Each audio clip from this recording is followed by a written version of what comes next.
আসসালামু আলাইকুম guys, I am নাজুল Rahman. Welcome my new another blog video. আজকে নতুন কিছু আপনাদের মাঝে দেখানোর চেষ্টা করতেছি। আজকে আমি যাচ্ছি বাংলাদেশ। তো আজকে আমাদের ফার্স্ট বিদেশ সফর, মানে একটা নিজের দেশ থেকে অন্য দেশে যায় আপনার ব্লগ ভিডিও তৈরি করতেছি।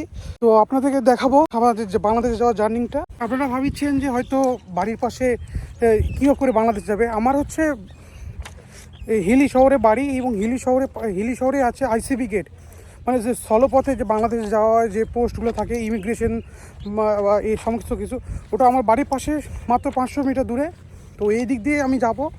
তো আমাদের এই স্থলপথে যেতে গেলে ইমিগ্রেশনে কেমন কী প্রসেস, বাংলাদেশে ইমিগ্রেশনে কী প্রসেস আছে, এগুলো দেখাবো আপনাদের মাঝে।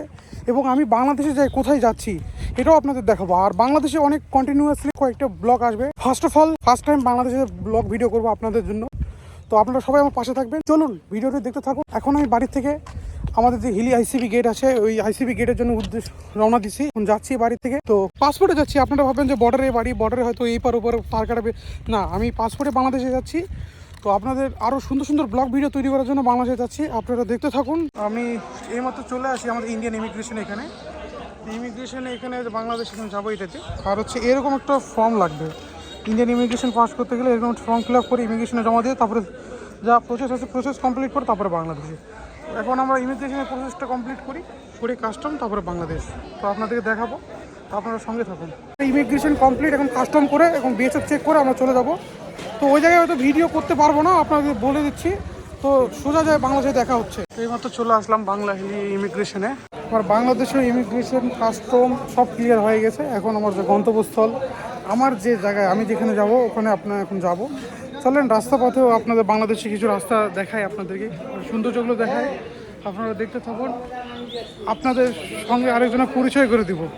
একজন আমাকে রিসিভ করার কথা, বাট এখানে আসেনি, প্রবলেমের জন্য একটু দূর হচ্ছে, এই জন্য উনি একটা শহরে রিসিভ করবে, ওটা আপনাদের দেখাবো। আপনারা চিনতে পারেন কি পারেন না ওটা দেখতে থাকুন। তো চলুন, বাংলাদেশ ইমিগ্রেশন এখন আমাদের শেষ। এখন আমাদের মেন গন্তব্যস্থলে যাবো। ইজি যে টমটম বলে, মানে সিএনজিগুলোকে একটা নিয়ে আমি স্টপেজে যাচ্ছি। ওখানে একটা গাড়ি রিজার্ভ করে, বা আমার সামনে একটু আরেক দূরে যাই, ওখানে স্ট্যান্ডে যাই রিজার্ভ করে আমরা যে গন্তব্যস্থল জিয়া তমুর ওখানে ফুলবাড়ি ওখানে যাবো। তো আপনারা দেখতে থাকুন ভিডিওটা, অবশ্যই শুরু থেকে শেষ পর্যন্ত দেখবেন। গাড়ি নিয়ে যাচ্ছি জিয়া তমুর ওখানে, দেখা হবে। এইমাত্র কেবল বিরামপুর পার করলাম আমরা, বিরামপুর শহর বাংলাদেশের একটা। এরপর তারপরে ফুলবাড়ি। তো আপনারা ভিডিওতে অবগত আছেন, তো আপনারা দেখতে থাকুন। বাংলাদেশে এটা জাস্ট আমি এন্ট্রি করার ভিডিও। এর পরবর্তীতে বাংলাদেশে আরও নতুন নতুন ব্লগ আসবে। আমি উৎসাহিত, আপনারা একটু উৎসাহিত থাকবেন দেখার জন্য। বাংলাদেশে ভালো ভালো অনেক জায়গায় দেখাবো। তো চলুন ভিডিওটা দেখতে থাকুন। বাংলাদেশি স্টাইলে নাজমুল হককে আমি বরণ করে নিচ্ছি, কারণ এইভাবে ইন্ডিয়াতে বরণ করে, এই জন্য মোস্ট ওয়েলকাম বাংলাদেশে। থ্যাংক ইউ মামা, থ্যাংক ইউ, ধন্যবাদ। সকালে তো কিছু ভিডিও করতে পারিনি, আজকে প্রায় পরের দিন 4টা বাজে। তো 4টার সময় আমি একটু ঘুরতেছি, ছেলেপেলে সহ, এখানকার লোকাল ছেলেপেলে সহ। তো এখানে মাঠের ধারে এখন পর্যন্ত আলুর গাছ আছে। আমাদের দিকে তো ধান গাড়া প্রায় কমপ্লিট, কিন্তু এদিকে এখনো ধান গাড়েনি। দেখেন প্রচুর, যেদিকে চোখ যায় শুধু আলুর গাছ। তো আমাদের সঙ্গে আজকে, তো কালকে আপনাদের তো দেখাতে পারিনি, বান্দা মামু আসতেছে, দেখা সাক্ষাৎ করে দেখতে থাকুন। যে ছেলেটা আমাকে এতক্ষণ ধরে ওয়েট করাচ্ছে, যার জন্য আসি বাংলাদেশে, সে আসলো আমার কাছে প্রায় মোটামুটি 16 ঘন্টার পর দেখা করতে। কি বলবো, আপনারা হয়তো সবাই চিনেন, দেখলেই বুঝতে পারবেন। সে আমাকে 14 থেকে 16 ঘন্টা অপেক্ষা করালো।